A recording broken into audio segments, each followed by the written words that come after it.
News hero में आप सभी का स्वागत है।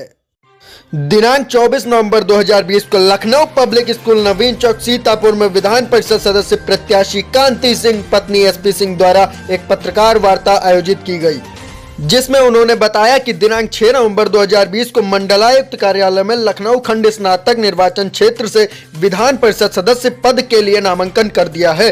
पूरी निष्ठा से पिछले कार्यकाल में जनसेवा की है। 2014 से लेकर अब तक पूरी पारदर्शिता, निष्पक्षता और कर्मठता से 7 जनपदों में विकास के लिए कार्य किया है। अपनी निधि का 100% सदुपयोग करते हुए 7 जिलों में सोलर लाइटें, हैंडपंप, सड़क निर्माण, विद्यालय में भवन व शौचालय निर्माण, विद्युतीकरण, कचहरियों में टिन शेड, स्मृत द्वार, गरीबों के इलाज हेतु अनुदान, गरीब लड़कियों के विवाह में आर्थिक सहायता आदि कार्य पूरी सक्रियता से संपन्न कराया गया है। उन्होंने बताया कि आप जानते हैं कि पहले सरकारी प्राइमरी स्कूलों के बच्चे टाट पट्टी पर बैठकर पढ़ाई करते थे। इस ओर सरकार का ध्यान आकृष्ट करते हुए सरकारी प्राइमरी विद्यालयों में फर्नीचर आदि की उचित व्यवस्था कराई गई। विधान परिषद के लखनऊ खंड स्नातक क्षेत्र का चुनाव दिनांक 1 दिसंबर 2020 को प्रातः 8 बजे से 5:30 बजे तक संपन्न होगा। मैंने पिछला चुनाव आप सबके आशीर्वाद से भारी मतों से जीता था। मेरी कार्यकुशलता एवं लोकप्रियता से फायदा उठाने के लिए कुछ मिलते जुलते नाम वाले लोगों ने भी विधान परिषद सदस्य पद के लिए नामांकन किया है। माध्यम से मैं निवेदन करती हूँ कि चुनाव में कांति सिंह पत्नी एसपी सिंह के नाम फोटो के सामने वाले खाने में 1 लिखें और भारी मतों से विजयी बनाएं। भारी बहुमत से विजयी बनाएंगे, क्योंकि मैंने युवाओं के लिए, महिलाओं के लिए, शिक्षा मित्रों के लिए, अनुदेशकों के लिए, वित्तहीन स्कूलों के शिक्षकों के लिए मैंने काम किया है। इसलिए मुझे पूरा भरोसा है कि सब लोग चाहते हैं और ऐसे ही जैसे किया है वैसे भी मैं आगे सेवा करती रहूंगी। कि मुझे भी बड़ा दुख है कि कोरोना जैसी महामारी में कि वित्तहीन स्कूलों के शिक्षकों के लिए कुछ भी नहीं है, क्योंकि स्कूल बंद हो चुके हैं। शिक्षक बेरोजगारी की कगार पर हैं। मेरा सरकार से मानना रहेगा कि उन शिक्षकों के लिए कुछ उचित मानदेय दिया जाए।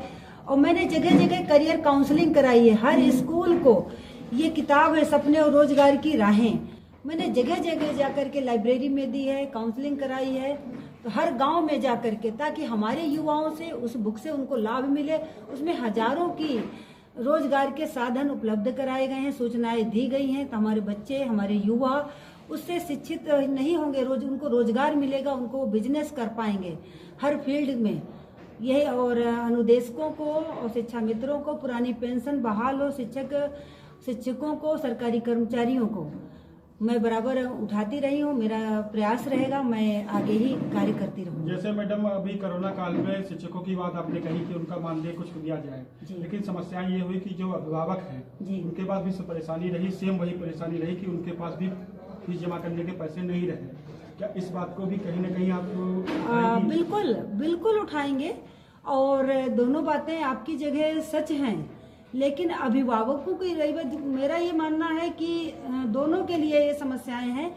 क्योंकि जिन स्कूलों में कुछ फीसें आई हैं वहाँ एक्सक्यूज भी करी गई हैं और कुछ परसेंटेज दिया गया। कहीं कहीं तो स्कूल ही बंद हो गए, दोनों के लिए मुश्किलें आ गई। शिक्षकों के लिए भी जब स्कूल बंद हो गए तो अभिभावकों के लिए भी। जैसे स्कूल खुलेंगे कुछ मानदेय मिलेगा, जो सरकार की तरफ से स्कूल खुलने का जब आदेश होगा तो स्वाभाविक है अभिभावकों के लिए भी ये सही है कि बच्चे उनके पढ़ें और वो फीस दें।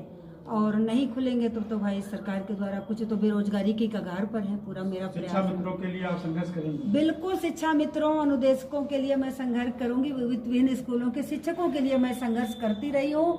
सन 2016 में मैंने 200 करोड़ का बजट पास कराया, बराबर संघर्ष कर रही हूँ।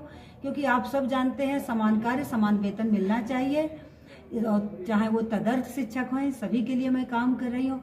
जो हमारी बेटियां हैं, महिलाएं हैं, वो सुरक्षित रहें और स्वस्थ रहें, आत्मनिर्भर बने और सशक्त और मजबूत बने, आपके माध्यम से कहना चाहूँगी। और ये भी कहना चाहूँगी कि जो हमारा युवा स्नातक है, आप सब हैं, कि भारी बहुमत से कांति सिंह पत्नी एसपी सिंह के नाम के फोटो के सामने 1 लिख करके विजयी बनाए। मेरा नाम 12वें नंबर पर है। मैं आपको बहुत बहुत धन्यवाद देती हूँ। मैडम जी, इसमें आप किससे लड़ाई मान रहे हैं? देखिए, ये चुनाव है, हम लोग चुनाव लड़ रहे हैं, सबका अधिकार है। हम अपना काम करते हैं, अपनी बात करते हैं, हम मेहनत और लगन के बल पर काम अपना करते हैं। वही ईमानदारी और पारदर्शिता मेरी पहचान है। और हम चाहेंगे आप सबके माध्यम से हमारे स्नातकों तक, पूरे जनपद में नहीं पूरे प्रदेश में मेरी बात जाए क्योंकि हम अपने काम पर भरोसा रखते हैं। हम चाहते हैं युवा और स्नातक मतदाता हमें सपोर्ट करेंगे, आप जैसे लोग सपोर्ट करेंगे।